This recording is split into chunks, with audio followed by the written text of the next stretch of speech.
సచివాలయంలో రాష్ట్ర మంత్రివర్గ భేటీ ప్రారంభమైంది. ఇక మరిన్ని వివరాలు మా ప్రతినిధి ధనంజయ్ ప్రత్యక్ష ప్రసారం ద్వారా అందిస్తారు. Thank you Shaheen.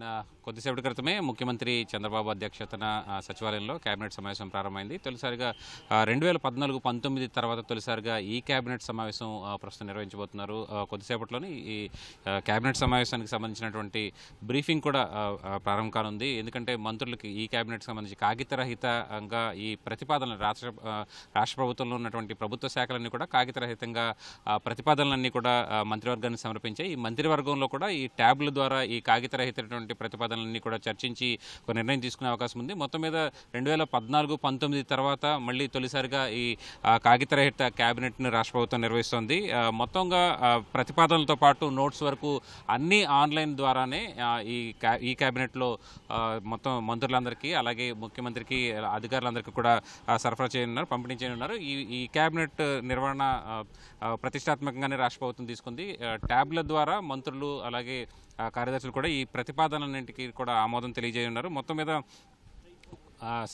క్యాబినెట్ ప్రారంభానికంటే ముందు కొద్దిసేపు మంత్రులందరికీ కూడా దీనికి సంబంధించినటువంటి అవగాహన కల్పిస్తారు. ఆ తదుపరి ఈ క్యాబినెట్ సమావేశం మొత్తం పూర్తిస్థాయిలో ప్రారంభమవుతుంది. ఇక ఇవాళ క్యాబినెట్లో మొత్తం 14 అంశాల అజెండాగా ఇవాళ క్యాబినెట్ సమావేశం కొన్ని కీలకమైనటువంటి నిర్ణయాలు తీసుకుంది. వాస్తవానికి గత ప్రభుత్వ హయాంలో తీసుకున్నటువంటి అస్తవ్యస్త నిర్ణయాల కారణంగా చాలా అంశాలు అభివృద్ధికి సంబంధించినటువంటి అంశాలన్నీ కూడా దెబ్బతిన్నటువంటి పరిస్థితి.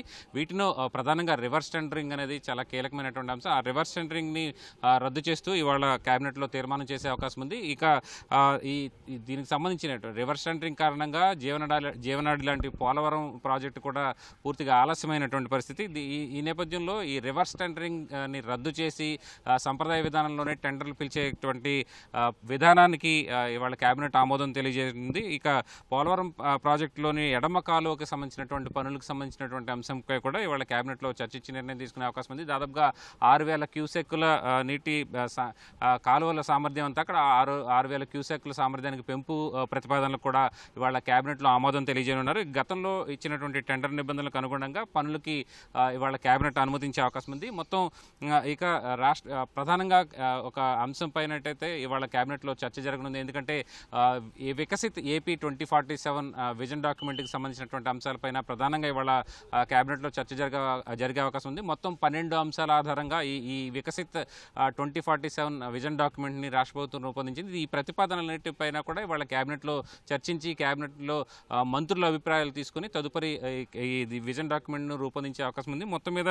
12 అంశాల ఆధారంగా ఈ విజన్ డాక్యుమెంట్ అయితే రాష్ట్ర ప్రభుత్వం రూపకల్పన చేసింది. నిన్న దీనికి సంబంధించినటువంటి నీతి ఆయోగ్ ప్రతినిధులతో కూడా ముఖ్యమంత్రి సమావేశమై చర్చించారు.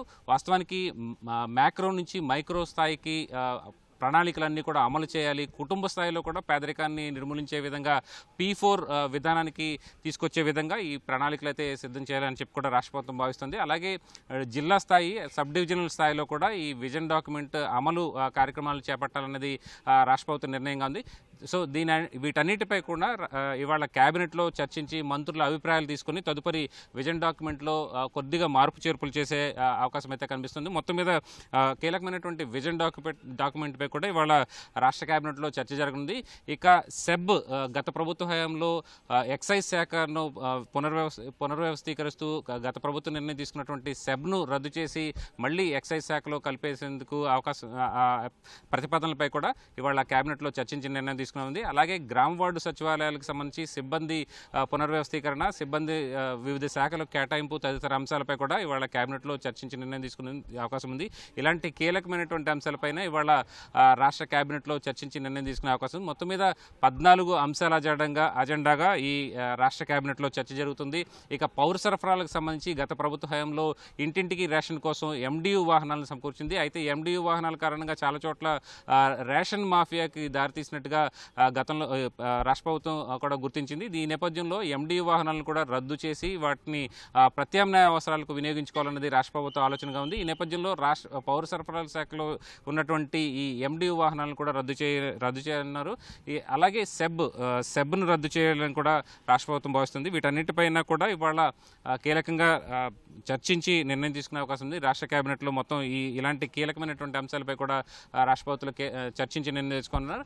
అలాగే అమరావతికి సంబంధించి అమరావతి నిర్మాణానికి సంబంధించి నిన్నటి వరకు కూడా ప్రపంచ బ్యాంకు, ఏడీబీ బ్యాంకు ప్రతినిధులంతా కూడా దాదాపు వారం రోజుల పాటు పర్యటించి క్షేత్రస్థాయిలో అక్కడ ఉన్నటువంటి పరిస్థితులు కూడా తీసుకున్నది. దాదాపుగా 15,000 కోట్ల రూపాయల రుణ సహకారాన్ని కూడా అమరావతి నిర్మాణం కోసం ఇచ్చే అవకాశం ఉంది. దీనిపై కూడా రాష్ట్ర కేబినెట్లో చర్చించి నిర్ణయం తీసుకునే అవకాశం అయితే ఉంది. మొత్తం మీద కొన్ని కీలకమైనటువంటి అంశాలు, గత ప్రభుత్వంలో అస్తవ్యస్త విధానాలకు కారణమైనటువంటి అంశాలన్నిటి కూడా రద్దు చేసి తదుపరి సంప్రదాయ విధానాలకి అభివృద్ధికి అజెండాగా కూడా రాష్ట్ర ప్రభుత్వం ఇవాళ కేబినెట్లో నిర్ణయం తీసుకునే అవకాశం అయితే కనిపిస్తుంది. మొత్తం మీద ఇవాళ ఈ కేబినెట్ ద్వారా మొత్తం కేబినెట్లో ఉన్నటువంటి రాష్ట్ర శాఖలన్నీ ప్రతిపాదించినటువంటి అంశాలపైన రాష్ట్ర కేబినెట్లో చర్చించి నిర్ణయం తీసుకునే అవకాశం ఉంది. దానికి సంబంధించినటువంటి తీర్మానాలని ఆమోదించే అవకాశం ఉంది.